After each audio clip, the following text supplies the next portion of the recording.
A seaside sunset. Davy's face is flushed from sun, hair tousled by the wind. You're standing on the beach, bare feet in the surf, as the sun dips into the ocean, lighting gold on the sand. Seagulls call out above, their shadows rippling along the waves as the evening breeze carries their wings. Davy is grinning as a wave splashes your ankles. You gasp as the cold water chases up your legs, making you grab his arm. He laughs in return, grabbing your hand. The sunset chase. Davy tugs you forward into the shallows, his fingers laced tight with yours as the waves swirl around your calves. The fading sun paints his skin in molten gold. His grin is pure mischief, salt water flicking from his curls when he shakes his head at you. Bet I can make it to the rocks before you. Before you can even scoff, he's off, sprinting through the surf like a manic seagull evading a crab. You bolt after him, laughter lost to the wind and crashing waves as he whoops ahead of you, glancing back just long enough to stick out his tongue. Spoiler, he trips over a hidden shell 5 feet from victory. Fade to salty defeat and shared laughter tangled in kelp. Scene kelp-entangled victory. Davy goes down with a splash and a yelp, arms windmilling, dignity abandoned, before face-planting directly into a tide pool. You skid to a stop beside him, gasping for breath between giggles as he lifts his head, spitting out seawater and what might be half of an unfortunate hermit crab's shell.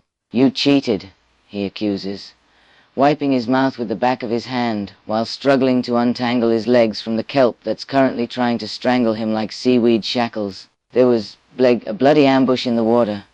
You crouch next to him, poking at a strand of kelp stuck triumphantly in his hair. Uh-huh. And here I thought you were just graceful. He flicks salt water at you in retaliation. It mostly lands on your knees. Then grins when you retaliate by dumping an entire handful of wet sand down the back of his shirt with surgical precision. His screech scatters the seagulls like shrapnel. Fade to sunset-lit wrestling match and Davy vowing revenge again through mouthfuls of sand. You both limp back inside later, soaked and sandy and still arguing over who technically won, only for Mike to take one look at your disaster states and slam the bathroom door in your faces with a hissed, "Nope." Seen the great saltwater aftermath. Davy shakes himself like a wet dog in the middle of the living room, sending droplets flying onto Mike's freshly pressed shirts hung nearby. Oi! Mike lunges to rescue them, but it's too late. Davy's grin is utterly unrepentant as he flops onto the couch, sand and all, like a shipwrecked prince claiming his throne. You collapse next to him, both of you still slightly breathless from laughing. Your damp clothes sticking uncomfortably but irrelevant compared to the way Davy's fingers find yours again automatically, salt-crusted and stubbornly intertwined. Mike glares from behind his salvaged laundry pile. I'm moving out tomorrow.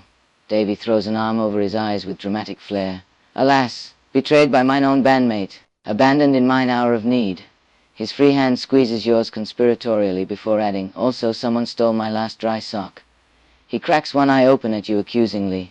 You blink back with angelic innocence, while subtly scooting further away from where said sock is half hidden under your thigh. Fade to seagulls cackling outside and Mike aggressively packing a suitcase.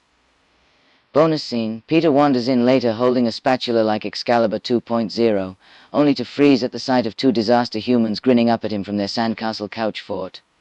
Nope, he declares immediately, backing out slowly. Mickey's distant yell echoes down the hall. Told you not to go in there.